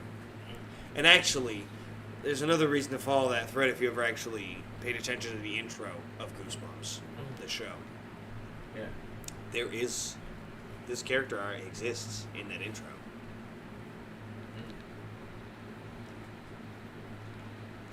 Remember how there's a briefcase that flies open and the pages fly and then everything? And he likes to do that. He does. That's one thing he has in common. He does like to connect them all. I mean, we read the first actual revisit to Terror Tower, but there are a couple nods to it. If you remember Wicked Wax Museum, there's a path that is just full of references to that. Yeah. And maybe connects to it, but probably isn't the canon or whatever ending of that book. So I would go after the man. Jules, we don't have to chase him. The lodge it is. You overpowered me. You decide to go into the lodge. You shove the loose pages into your duffel bag. You reach for the wolf head knocker and try knocking again. To your surprise, the eyes on the wolf open. It's alive. No, it's not, you scold yourself. Someone is looking out from the other side of the door, checking on you. You hear a lock being unbolted. The heavy door creaks open slowly. You step into a huge, rustic-looking lobby. The room is old, damp, chilly, run down. It is also empty. Hello? You gulp. If no one is here, who let you in? This is getting weirder by the minute. You cross to the front desk. A silver bell sits on a counter. You hit it. A little ding sounds cheerful in the gloomy surroundings. Maybe it will bring someone. You're about to hit it again when someone behind you grabs your arm. Don't ring that bell! I really hope the voice I'm doing for that fits with whatever he goes with. That's one thing about reading something I haven't read before. You whirl around. A boy about your age stands in front of you. Nope. He's wearing green sweatshirt, jeans, and black high tops. Fuck's got style. Why shouldn't I ring the bell? You demand. You don't want them to know you're here, the boy whispers. No, I do want them to know I'm here. The boy's eyes narrow. Are you one of them? He asks. What's with this guy? One of what? I'm one of the contest winners, if that's what you mean. Me too. My name's Corey. His face flushes and he ducks his head. Only, I'm not like you. He mumbles. I didn't really write my story. I just put my name on the manuscript I found. You stare at Corey. Me too. You blurt. His mouth drops open. Really? So we both won a contest with a story we didn't write. You know, you say thoughtfully, even when I tried to confess, no one would listen. It was as if I had to win. Corey nods. The same thing happened to me. And what a prize! An all-expenses-paid vacation to this freak house. You laugh. It's not that bad, he protests. I'm not kidding, he insists. We're in danger. Before you can ask him what he means, you hear voices. Quick! Corey grabs your sleeve. Hide!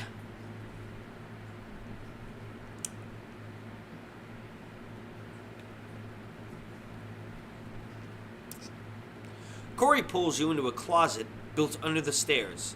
He shuts the door. You are plunged into darkness. You feel coats and heavy clothing hanging around you. Now you can ask questions. Why are we hiding? You whisper. I heard one of them talking, Corey explains. He said the real horror story was about to begin. You snort. That doesn't necessarily mean anything. You shake your head. You can't believe that you let this guy spook you. You start to turn the door handle. Corey stops you. I'm serious. This whole contest thing is some kind of scam, Corey declares. I know it sounds crazy, but we have to stay hidden until we can figure out what's going on around here. You peer at Corey's face. It's hard to see in the dark. Is he playing some kind of weird joke? Or does he actually believe the stuff he's telling you? Maybe you should just ignore him and go check in, you think. What's it gonna be? It's getting hot in this closet. Make up your mind. Are we gonna decide that Corey is full of shit? Or are we gonna stay hidden with Corey and trust him on this?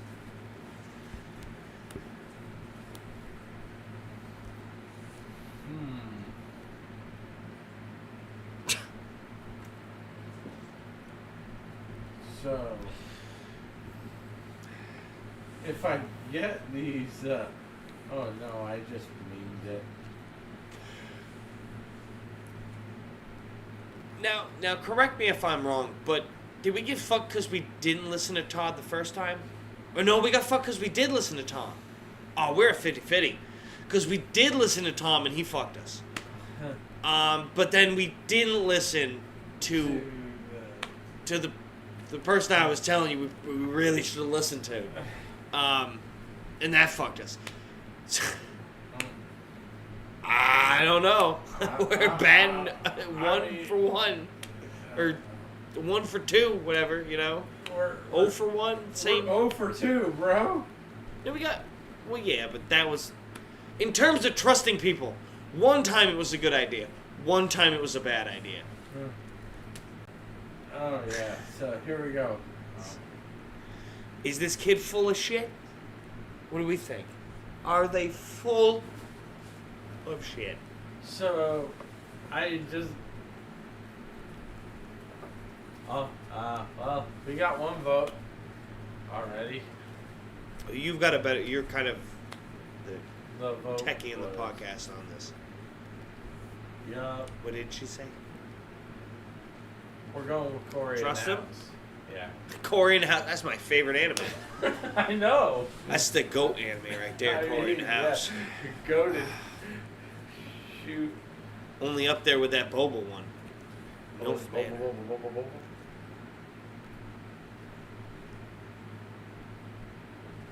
I think I just spread the suffering. Alright. We'll go with that one. Your day job presents. I get the feeling that might be onto something there. Yeah. Still wish we'd fucking followed it. Whatever. I was like, wait a minute, are we going with Corey in the house, or are we not? I'm betting the guy would have given us at least a little more context. Yeah, it's like, yeah, we're trusting Corey. That's. You have to admit, everything about this contest so far has been really weird. Corey might be right. Maybe there's something dangerous going on at this lodge. You release the doorknob and hear Corey sigh with relief. Did they say anything else? You ask. Corey gulps. That tonight was the night for revenge. Everyone at the lodge will be destroyed. Her heart starts to pound. Aren't those practically the same words on that manuscript page you found outside? Corey, you blurt. I found part of a manuscript, and a bunch of it already came true. And one page predicted the werewolves were going to get revenge here. Tonight. Could those have been werewolf voices you heard? You peer out the keyhole. The lobby is still empty. Oh no! Gasp. Do you see a werewolf? Corey's voice is tight with fear. No! My duffel bag. You reply. It's still out there. Now what? Should you take a chance and try and get the bag? Or should you stay where you are and hope no one notices it? Oh.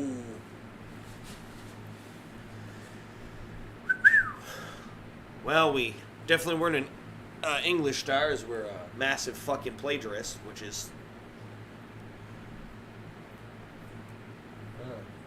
possibly the worst. I don't know what's worse, honestly. That or nowadays, since we live in the fucking hellscape that is 2025, using AI to write your work instead of doing it yourself. I don't know which one is actually... Well, technically, that's kind of plagiarism in itself. But, like, I don't know which one's worse. Straight plagiarism or that. It's either first or second. One of those is. I think AI is slightly above, because at least you have to put in. That's true. It's got more versatility in its absolute atrocity and horrendousness. Yeah. Yeah. At least you had to go out of your way to plagiarize it at that point, you know. Well, I guess at least you had to spend the work in rephrasing the exact same points. Yeah. To get away with plagiarism, so I guess that takes a little more effort or whatever. Yeah. Still fucking gross, and there's a Yeah. pit of hell that's like pretty low for you. But you know, we watched Dante's Inferno. It's definitely not the one with Judas. That's the one with the AI people. Ah.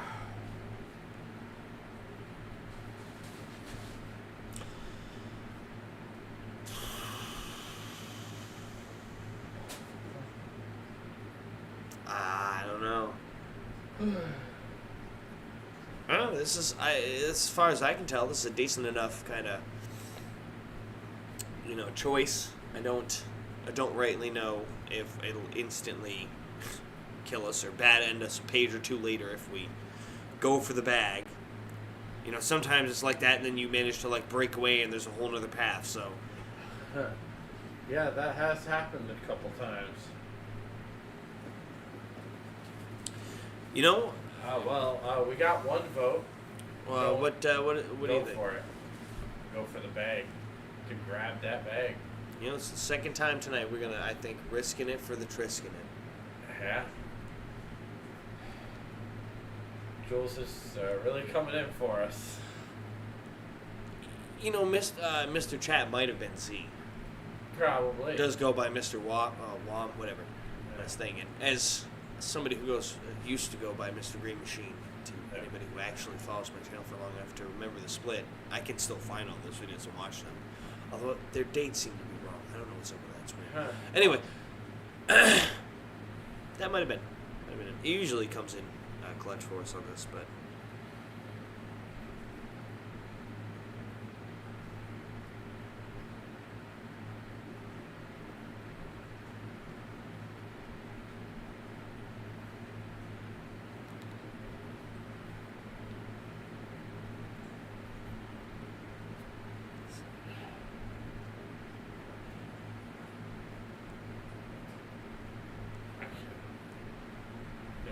I was trying to figure out where the fuck.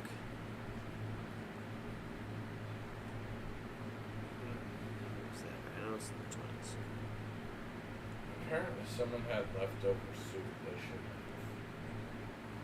Oh no! It wasn't in chat. It was a voicemail that my mom left me.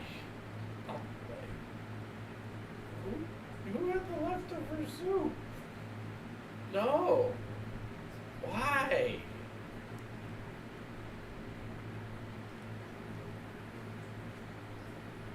Okay, there it is. I'm going to go out there and get my bag, you tell Corey.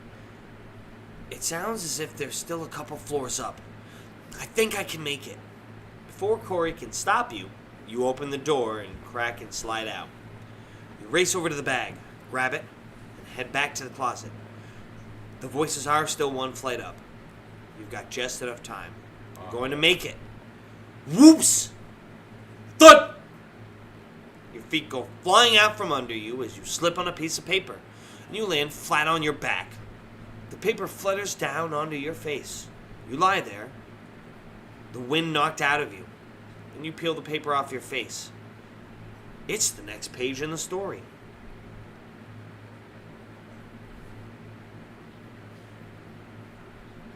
Oh no.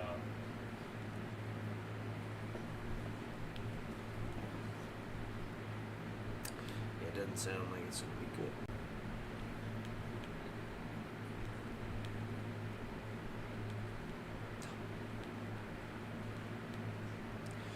No! You cry. You're so afraid you can't get up. You read the terrifying text. Going for the duffel bag wasn't the first stupid mistake the kid made. Oh, no. The first stupid mistake was pretending to write the prize-winning story. Now the kid lies flat on the floor in the Twisted Tree Lodge. Listen. Do you hear the howling? The footsteps on the stairs? The werewolves are coming. With flashing fangs and blazing yellow eyes. The night of revenge begins now! You fling the paper to the ground. Why bother getting up? You know every word is about to come true. You hear the howling. You can even smell the sweaty odor of a wild, vicious beast. The werewolf races down the stairs. It lunges at you. Its yellow eyes blaze and its fangs flash, just like the story. You dodge and roll out of its reach. The werewolf crouches, ready to attack again. This can't be the way it ends, you wail. You pound the paper on the floor. The werewolf freezes. It cocks its head to one side. Why not? The creature demands. What's wrong with that ending? Huh?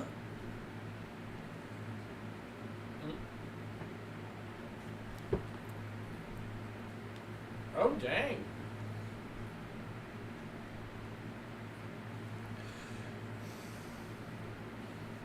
You stare at the werewolf, too stunned to speak. He paces around the lobby, growling. That's a perfectly good ending. What's wrong with it? He demands.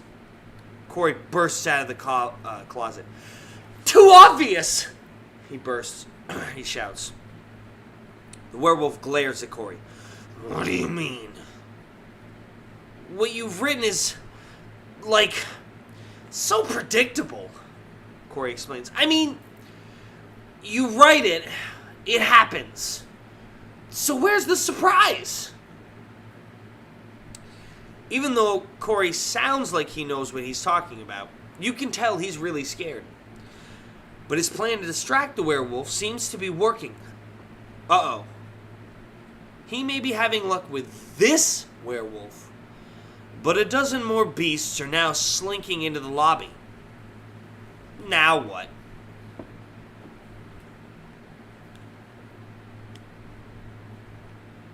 I think it's too quick. People like surprise endings. Twists. You know. You declare. You hope having this totally bizarre conversation with a pack of werewolves will somehow save your life. You make a good point, the first werewolf says. Some of the other werewolves nod. A huge, powerful creature sits up on its haunches. You wouldn't want to get on his wrong side. All of the other writers had really stupid suggestions for improving our stories. A small werewolf beside you leans in close. So we eliminated them. Gulp.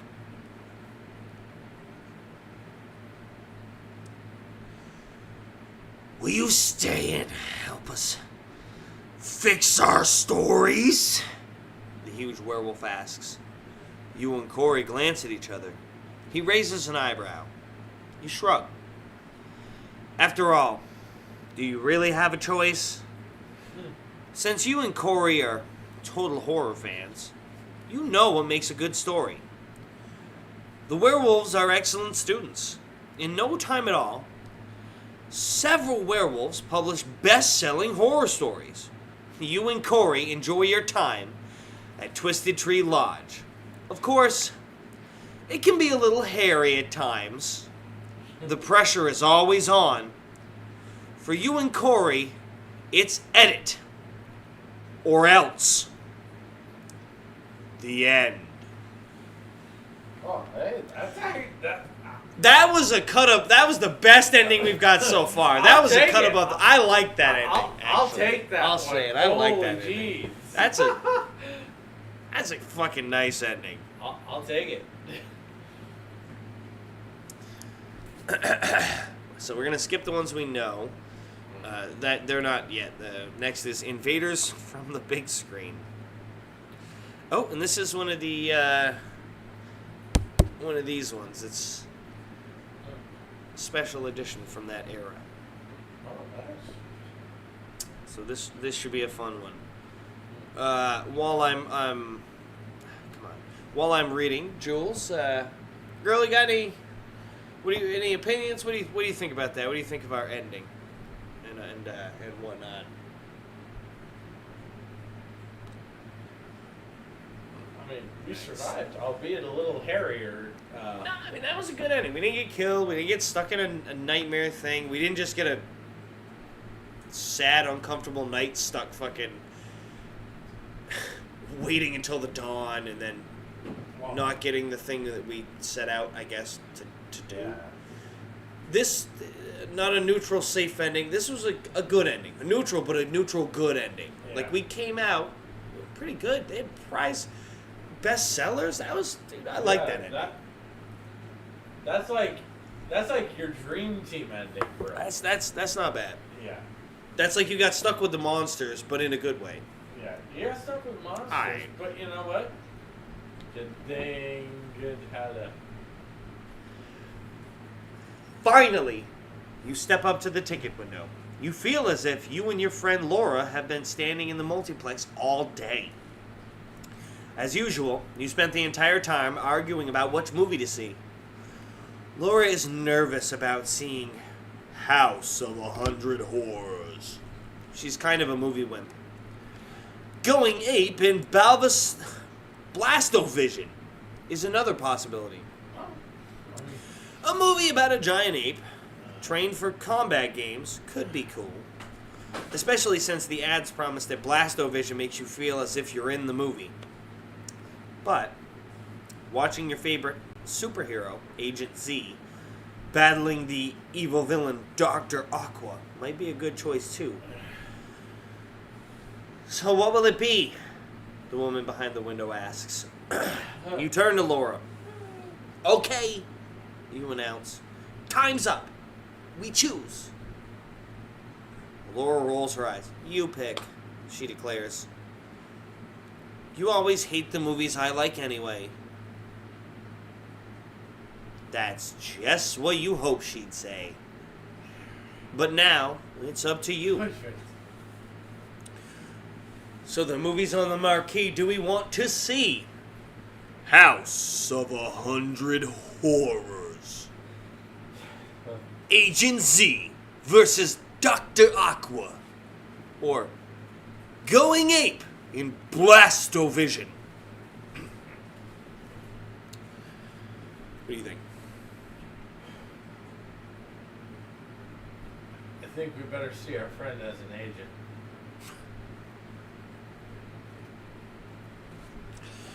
Well, if Poon was here right now, when he was here, that's what he'd choose. Agent Z versus Dr. You'd be like, that sounds like some Marvel Cinematic Universe shit right there. Sign me up. Yeah. I mean, we've seen a form of Blastovision here and there. I think you know damn fucking well what I'm gonna vote for.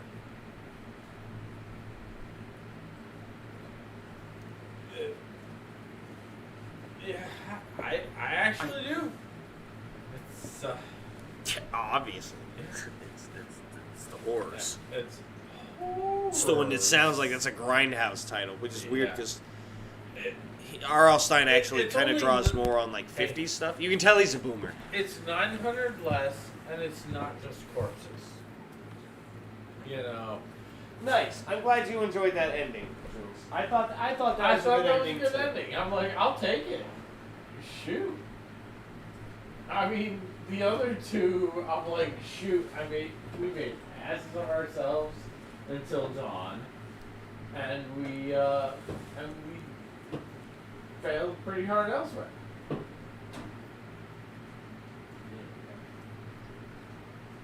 There you go. That's a nice one. Oh, yes. It's earlier on in the lineup, so it's not one of the real nicer ones. But I wasn't going to patch you the high head, the Smash Pumpkin I got in there just for guests. Yeah. That's more of a... That should make it to Halloween. That's the last for the guests for tonight. Cause And honestly, that one that you just said should well, that's definitely be whichever special. guest gets that. That's them for the night. It's quite... Oh, not Smash Pumpkin. It's Pumpkin. Ah. Still, high test. Mm. Okay. That's not a bad marksman. I mean, it could be better, but it could be worse. Well, I guess if Jules doesn't give a tiebreaker, we'll go with yours. But House of 100 Horrors or Agent Z versus Dr. Aqua? I tell you, 100 Horrors, man. That's 100 horrors.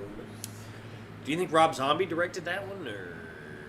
No, because it was 900 less, and it's not just corpses. That's true. True. Yeah. Well, tiebreaker says Agent Z. Shit. Oh man. Okay. I gotta hit Z up to tell him he was a secret agent at some point. Yeah. I can't wait to see what terrible plot Dr. Aqua comes up with this time. You settle into your seat as the movie begins.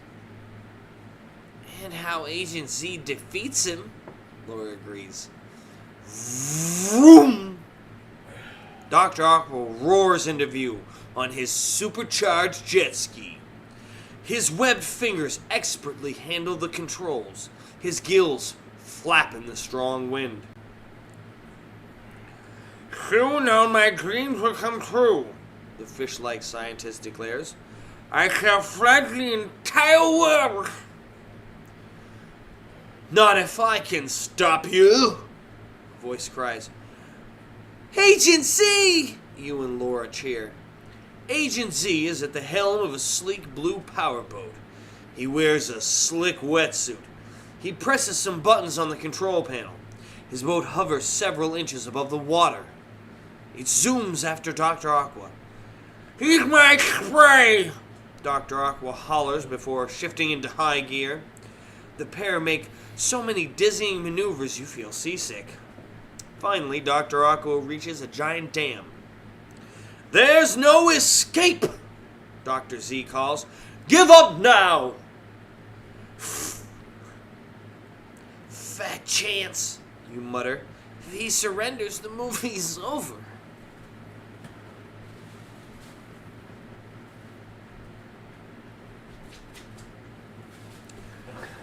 Give up! Agent Z calls again. Never! Dr. Aqua holds his arm in the air.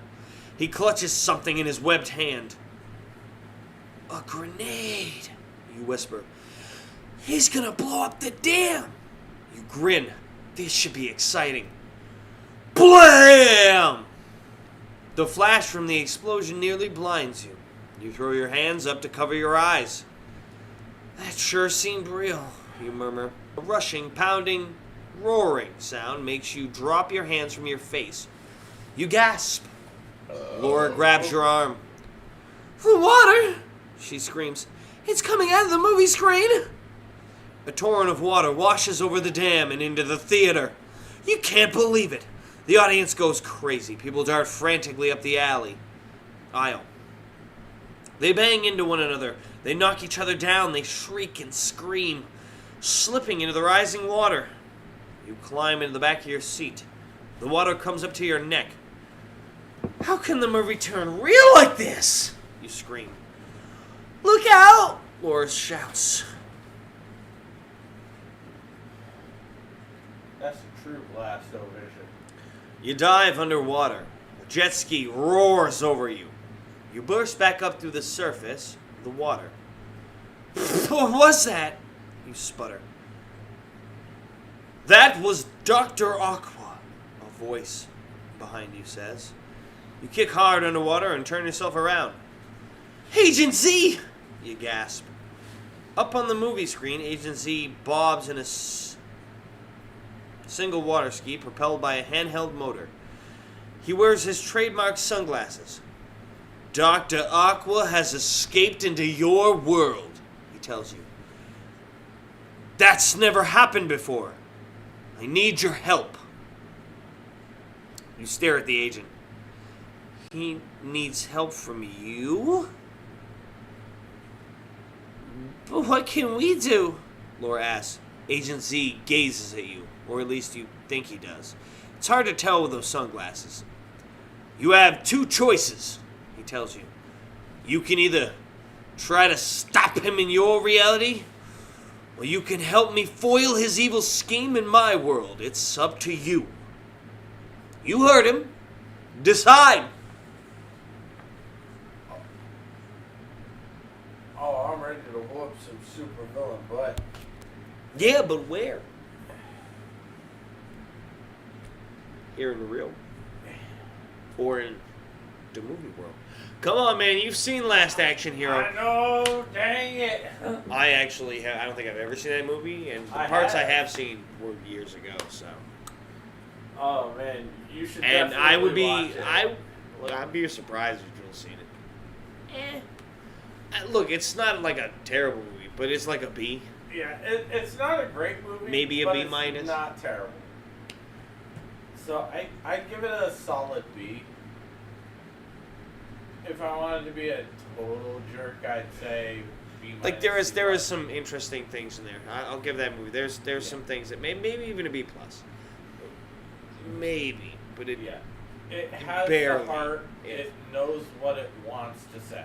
No, it's just certain things it does are actually kind of brilliant. That the whole fact that it's a kid in the Arnie action movie, and the Arnie action movie is fucking gory and violent, and you're like, yeah, as a '90s kid, can confirm. Yeah. It's the same generation that was given RoboCop as a fucking NES game Yeah. and shit, even though it's a R-rated movie not meant for kids. And if I had kids, they wouldn't watch it until they were teenagers. I'd be like, no, hell no, you can't watch RoboCop. You can watch the PG-13 remake. I'm sorry for you. You can do that, or I would suggest just wait. You'll come to me someday at 16, 14, and I'll be like, Ready?